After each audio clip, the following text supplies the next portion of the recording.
You're watching Hockey North. I'm your host, Karissa Donkin, and back with me again this week. It's been too long. It's Hailey Salvian from The Athletic. Welcome back, Hailey. Good to see ya. Yeah, I thought I'd been replaced. No, I guess I was for a little bit, huh? Yeah, What happened? It's been too long. It's been too long. I haven't talked to you since last year. I love making Karissa. that joke. I know. It's you a good seem one. like the type, yeah. Yep, I do. It's true. Well, in good news, we have a Canadian women's Olympic hockey team roster to talk about. We now know the 23 women who will be heading to Italy in like 3 weeks. I don't know how that happened. That's going to start in like 5 minutes. I find every countdown that happens to the Olympics deeply and personally offensive. As someone who's going, I don't feel ready. It's happened very quickly. I get like flight notifications and countdowns, and I it's rude, honestly. I don't need to hear it. You better get that bag packed. Get that suitcase going. But before we get to that, we have to talk about Abbey Murphy, American Olympian going to Italy in a couple weeks, University of Minnesota forward, and human cheat code. So we saw an unreal assist from her.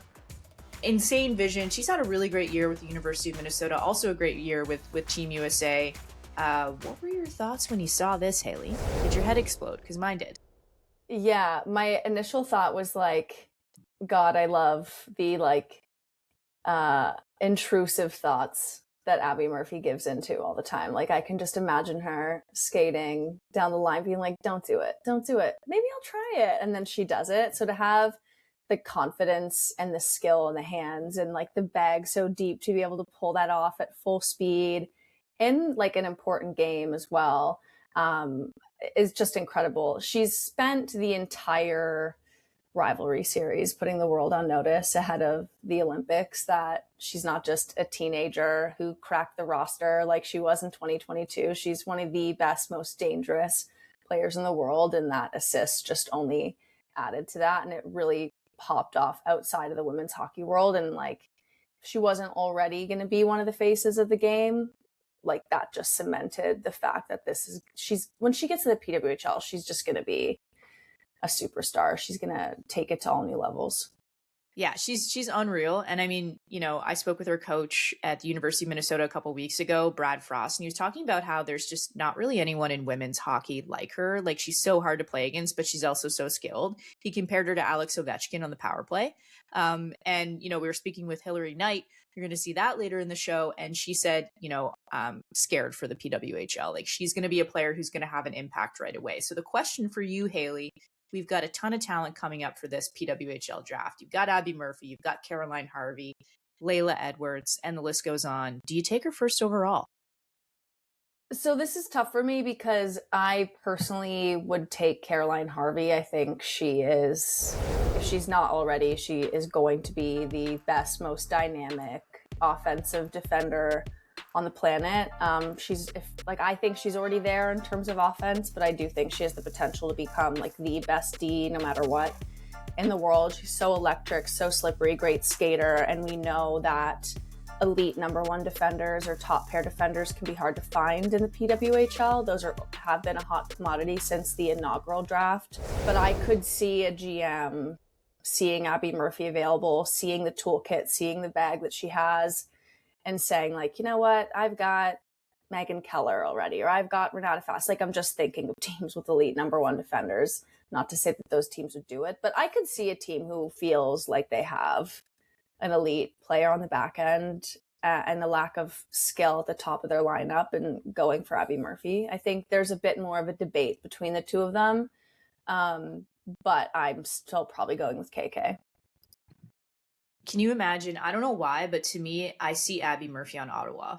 Like, to me, that fits like a glove. And I think that's kind of a scary thought. And Ottawa's rolling right now. So not to say that they're going to be picking, at the very top of the draft, but can you imagine that? But I also feel like they need Caroline Harvey. They do. Yes, that is accurate. In a perfect world. You know what? I just keep saying like expand to Chicago and some like gentle collusion's fine. Like, I just want to see Abbey Murphy in Chicago. Yeah, so Abbey Murphy is one of the reasons why I'm excited to see, watch her at the Olympics. And if people don't know her name, they're definitely going to know it by the end of the Olympics, particularly the Canadians. Every fan in Canada is going to know her name and maybe have an Abbey Murphy voodoo doll by the end of the games. But Yeah. let's talk about the Canadians. So we've got that roster now, 16 returnees from that dominant 2022 team led once again by Marie-Philippe Poulin. No surprise there. She'll be at her 5th Olympics. And very familiar on the blue line as well. 5 of 7 players back from 2022. And then, of course, Anne-Renee Desbiens between the pipes again. Backed up once more by Emmerance Mashmeyer. Had a couple days to kind of, think this through, Hailey. What are your thoughts? What kind of jumped out at you when you saw that roster?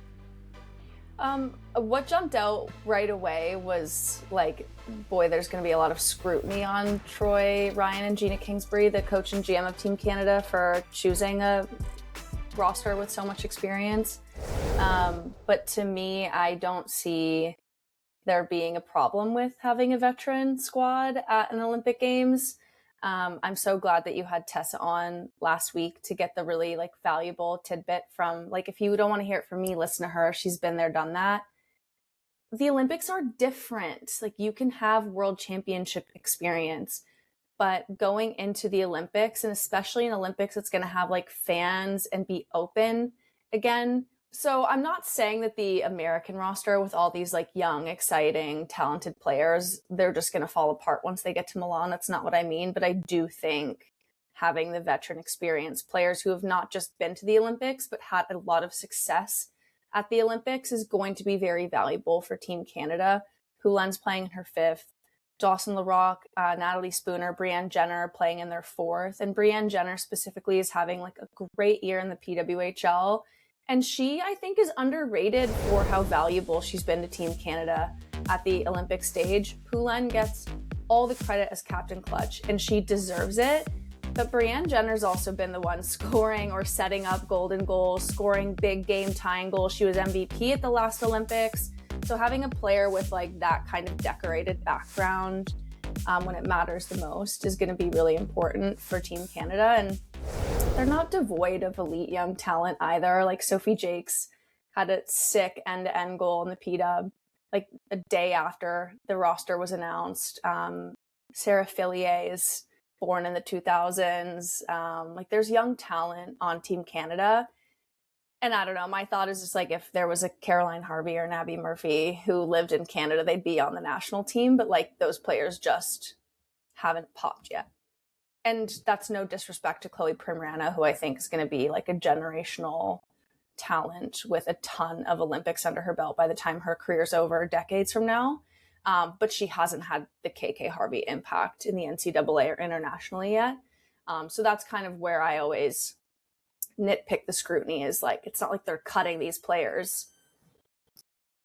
Yeah, I mean, I think 100%. I think that, people looked at and said, well, you don't have any NCAA players. So therefore your roster is not as good, or it's not as skilled, or it's not, youthful, which I think people forget that Canada kind of had its youth movement at the last Olympics, bringing in Claire Thompson, bringing in Sarah Fillier, Emma Malte, Ella Shelton, and then some other players as well, like an Ashton Bell, who we don't see on this roster. But then you also have a Sophie Jakes, going to her first Olympics. Daryl Watts is actually, not that old as well. So I don't 7 know. first-time Olympians, and they're all 24 or whatever. Abbey Murphy's a super senior. That's been part of the fun joke. She's 23. She's not 19 years old. We love you, Abbey Murphy, but yes, she's graduating finally. 100%. Yeah, she's in her 12th year of university. But I mean, yeah, I do kind of struggle with that narrative. I mean, there's no doubt, the American team, I don't see any weaknesses with it. I think they're on a roll. They have the momentum coming in from the rivalry series. They have an unreal goaltender, and Erin Frankel. Hard to believe that she's going to her first Olympics. That kind of blows my mind a little bit.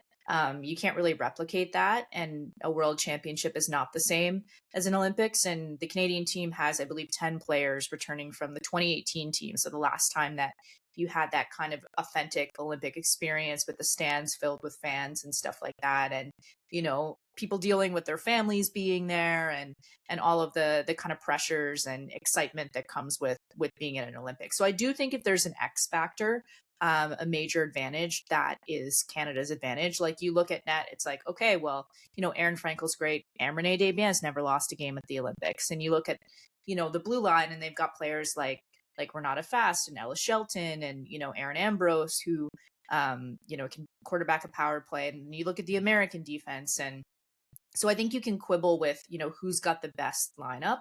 I don't see any weaknesses on the American side, but if there's one advantage that Canada has, I do think it might be that experience. And, I think that is certainly the way that the Canadian team is looking at that, right? Like we've talked a few times on the show about building that kind of Canadian culture. And they've got so many players who've been there for so many cycles now to kind of build that. We talk about Marie-Philippe Poulin, but also like a Blair Turnbull or a Jocelyn Larocque or a Renata Fast or a Natalie Spooner, right? And, having somebody like a Natalie Spooner in your dressing room, like what does that do when things get really stressful at the Olympics? So I do think that that's something that people maybe aren't talking about as much with that team. I just think a couple weeks before the Olympics is not the time to just end people's careers that have been so important to the mix. I think cutting a Jocelyn Larocque, because that's one that we've seen people getting upset about, because there is a bit of age-related decline, a bit of it. She's still a top 7 defender in Canada and the PWHL, in my opinion, and based on like qualitative and quantitative stats that we can look at. But I think cutting her really impacts the room in a negative way. And same with somebody like a Natalie Spooner, Karissa. Yeah, we saw a really nice moment. Natalie Spooner getting her call. I love that they post these, and oh my God, they get me. So let's watch Natalie Spooner getting her call, being told that she's going to her 4th Olympics. Congratulations, you're going to your 4th Olympic Games.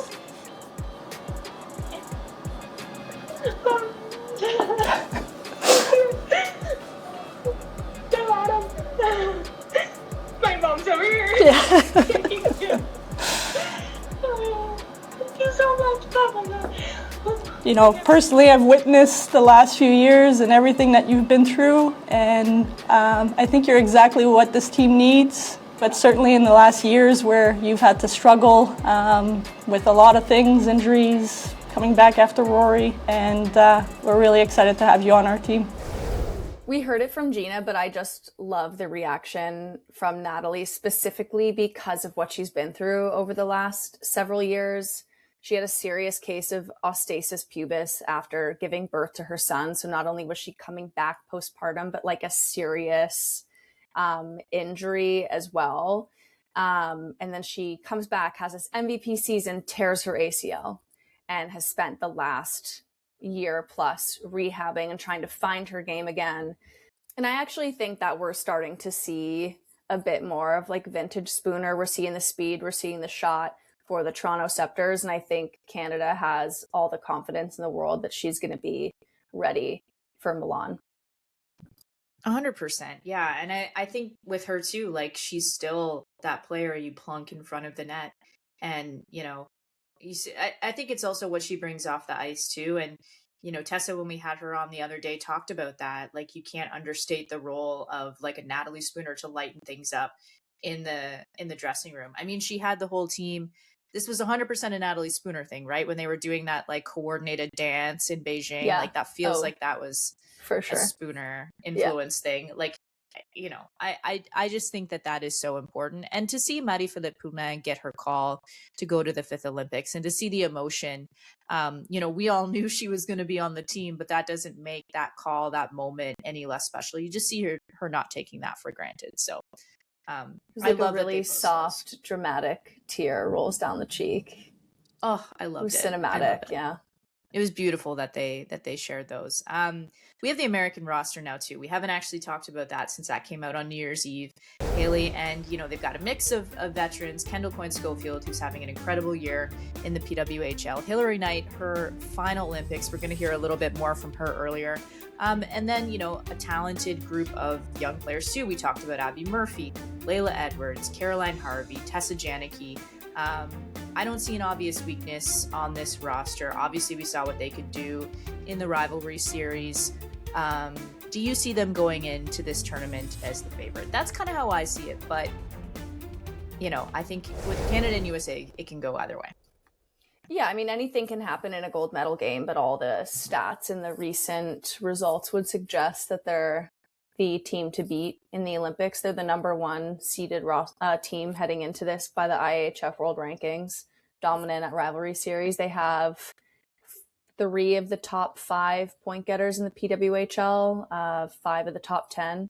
If we expand that out a little bit, they have the top scoring defender, Megan Keller, in the PWHL, Britta Curl-Salemi, Kendall Coyne-Schofield, Kelly Panic. Like, they have a ton of options when it comes to the combinations they can use with their veteran experience, with their youth. We've seen Roboleski kind of mix and match Tessa Janicki with Hilary Knight and Alex Carpenter, or Abbey Murphy with Kelly Panic and Kendall Coyne-Schofield. Hannah Bilka's on the top line with Carpenter and Knight in Seattle, and I can't help but wonder if they're going to maybe try to get some of that chemistry going for club and then move it over to country as well. They just, like you said earlier, Chris, they don't have a ton of holes.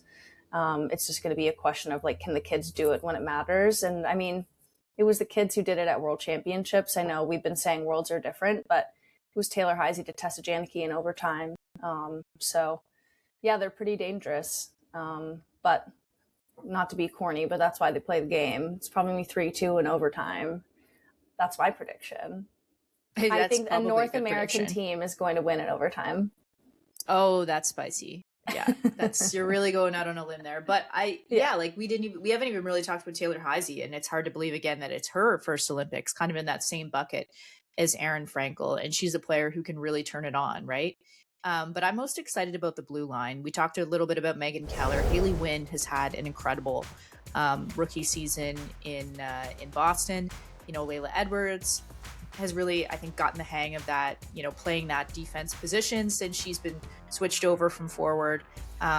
Lee Steckline, what can you say about her? She's a veteran. She's done this before. She's kind of the glue of that back end. And then you see a player like Rory Gilday, who I think has been fantastic in Ottawa. So there's really no weakness on the blue line either. Like, I think it's an incredible roster.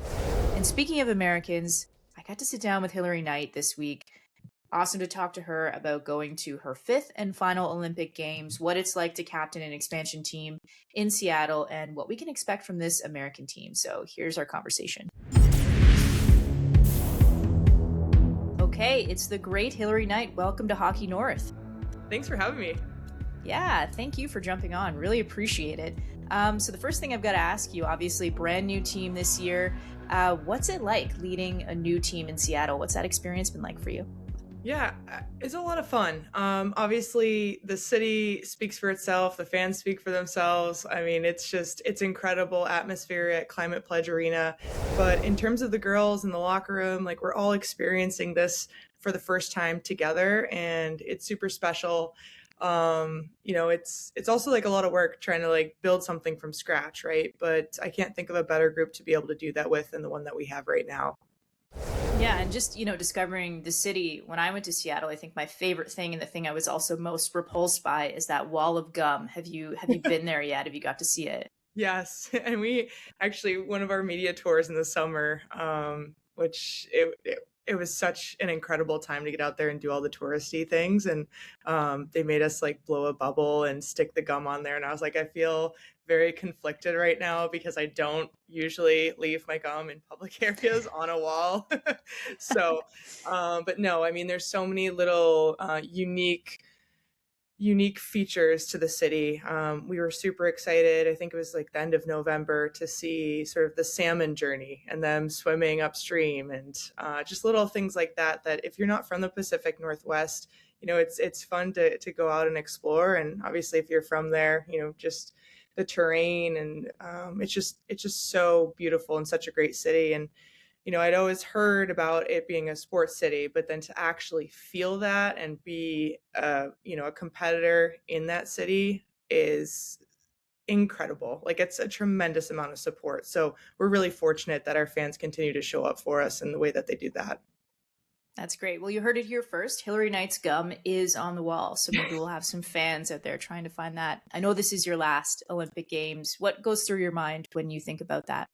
Honestly, just a lot of gratitude. I think when I was thinking about, is this the last one? It could go two ways for me, right? It could be, you're gripping things so tightly because you don't want to let it go, or you could just let it ride. And fortunately, I've just been letting it ride and flowing with sort of the ebbs of what's coming. But yeah, I really like our team. I've loved my time being around high performance rooms. There's so much inspiration in our room. And, I know the hockey piece and the competitive piece is going to take care of itself. And, the rest is just bonus, right? To be able to go to the Olympics, to be, part of Team USA, to represent your country. I mean, what an incredible honor, what an incredible opportunity. And to have an opportunity to do that 5 times, I'm just really grateful.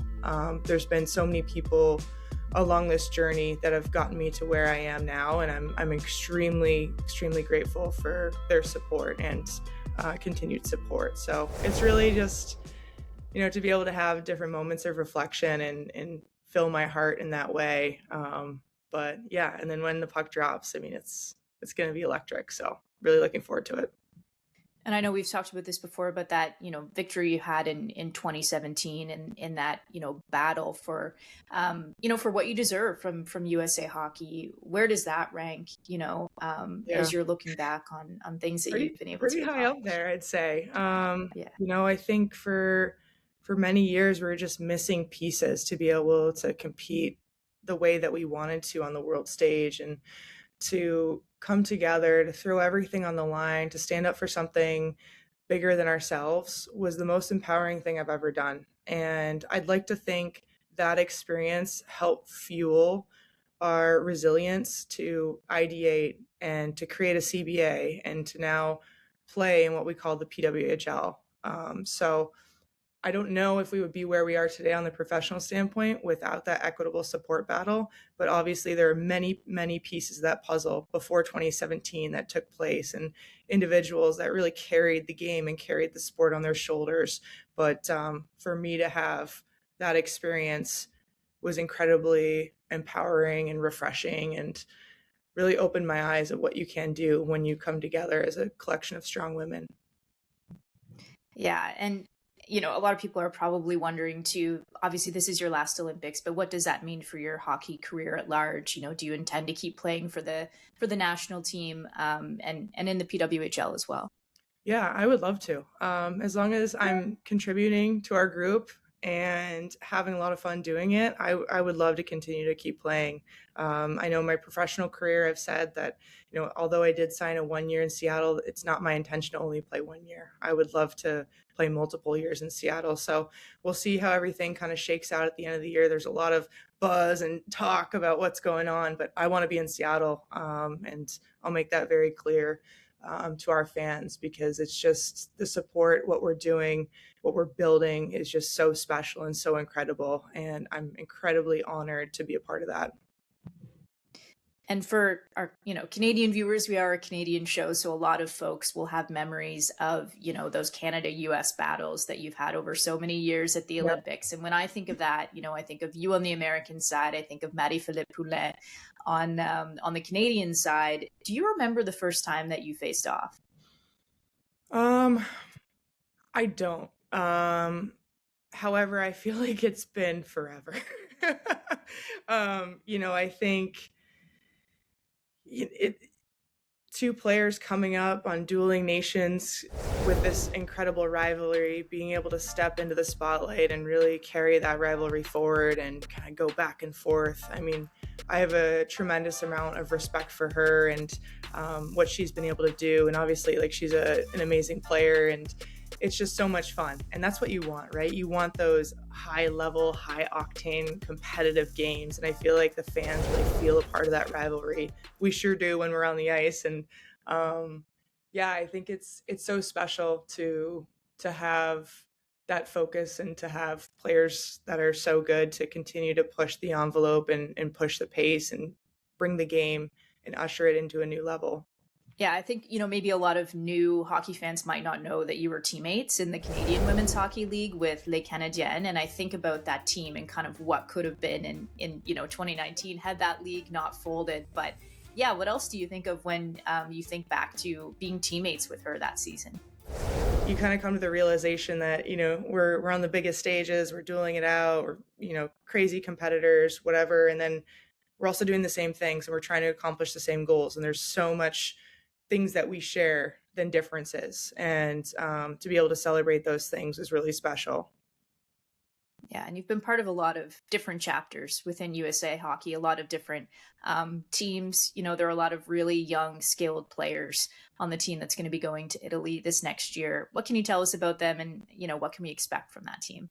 I'm so excited for everyone to experience, who we have in our room, right? And we have a lot of young faces. We have our veteran core as well. We've got some crazy amount of creativity and skill that we've been able to develop the last few years and get people sort of on senior team, national team berths to get them experience of what it means to play at this level, because it is quite a significant jump. And I'm excited for people to, see Layla's game on a broader scale. Tessa is another one. I mean, you can kind of go through our roster, and that gets me a little jazzed up to be like, all right, like, here we go. Like, this is your first sort of Olympic berth. But yeah, they're going to take the world by storm, and I can't be more excited for them. I think of Abbey Murphy as one player who, Canadian fans might not know very well yet. Obviously, she's not in the PWHL yet, but I think they'll know her name by the end of the Olympics. Where does she rank for you in terms of kind of maybe one of the most annoying players who's played in women's hockey? She's going to be one of the better players. I think, obviously she's super young in her career. She already has Olympic experience, but I think the first game she was just scratching the surface. And, her game has just taken so many steps recently. I'm scared for the professional league.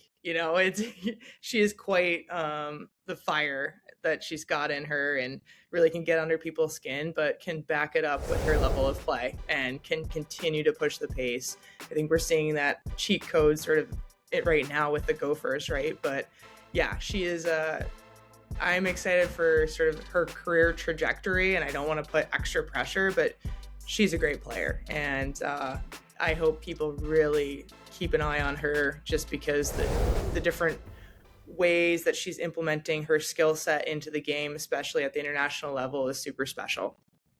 And your partner, Brittany, is going to be at the Olympics as well. And, I've seen on social media that you do a bit of training together in the summer. What have you taken from her, whether it's sort of how she trains or, other ways that she sort of prepares as an athlete? Are there things you've taken that you brought into your game or your routine over the summer? Yeah, I mean, she's like the most dialed athlete I've ever met. And maybe that's because, I come from sort of like the team background, but she's more like data-driven individual against a clock, and there's no room for error, right? And our game is more minimizing mistakes, but there's going to be a lot of them. So it's been interesting to, one, just learn about her sport and how she trains for that sport. But then I guess two, just being a support system for one another, because at the end of the day, we're doing, our respective sports at the highest level. And so that's like something that we share. But yeah, I was able to get in the Speed Factory and train and, prepare for the season. But she's quite an inspiration to watch from like a training standpoint, and obviously a great human that I'm really lucky to have a partnership with, and her in my corner. That's awesome. Has she played some shinny or anything like that? Yeah. Could you recruit her to? I would, a couple times, not recently. This is maybe like a couple years ago. I didn't have anyone to skate with. So I was like, oh, would you hop on the ice? And we were doing like sort of like 1v1. So she's got a basketball kind of background. So it's just kind of going back and forth, and she can move on skates, like hockey skates. She can't really stop and start, right, or turn right, but she can get going pretty quickly. So yeah, it's been fun to teach her hockey as well, and all the rules. And I think that was kind of the first time I really realized like how complicated our sport is. That I was like, wait, like these are, we have our own sort of language, it's like we have our own slang. It's very interesting and different. So it's been really fun to kind of peel back the different layers and just have fun and kind of embrace what we do. Yeah. You didn't make her go in net. You didn't throw her in net or anything like that. No. Take shots at her. No, that would be tough. Thanks for your time, Hilary. I really appreciate it. I know you've got a busy season ahead of you, but all the best in Italy. Thank you very much. So it's Hilary Knight talking about her last Olympics. It's hard to believe that 4 years from now, we're going to be, promoing an Olympic Games that's not going to feature Hilary Knight. I think we've almost taken for granted the fact that we can watch her play in these tournaments, and she's been so fantastic over the years. Mm-hmm. I fear the GOAT debate that's going to happen after the tournament's over. Like, no matter who wins, like, I'm sure I'm going to get into a heated battle with my American friends over, like, who's the greatest of all time. Is it Hilary Knight or Marie-Philippe Poulin? We are watching the beginning of the end of a legendary player of this game. If she's not the GOAT, she's on the Mount Rushmore. She's a first ballot Hockey Hall of Famer, and the impact that Hilary Knight has had, what she's meant to international hockey with USA Hockey, and what she's meant to the PWHL, the professional league, helping build this league out, just can't be touched. And it's just an incredible legacy. And yeah, it's crazy. This is like watching the start of a final chapter. I don't think you can understate how important that rivalry has been between, Canada with Marie-Philippe Poulin as the face and USA with Hilary Knight as the face. To me, she's a first ballot Hockey Hall of Famer whenever she does hang up her skates, because we know she's going to continue to play on the national team and to play in the PWHL. But I think she could also go in the Hall of Fame as a builder as well. So nice to have her on Hockey North. And we've got more PWHL action coming up for you on CBC this week. We're back on CBC Sports this upcoming Sunday from Washington, the latest stop on the Takeover Tour. The New York Sirens will host the Montreal Victoire at 2 p.m. Eastern. You won't want to miss that, and you can catch it on CBC and CBC Gem. So as for us, we'll be back in the same place, CBC Sports YouTube. Thanks for joining us on Hockey North. Thanks for joining us, Hailey Salvian. Great to have you back, and we'll see you soon. I've been muted for the last 10 minutes because of fire alarm testing. Bye, Karissa. I'm glad you're safe.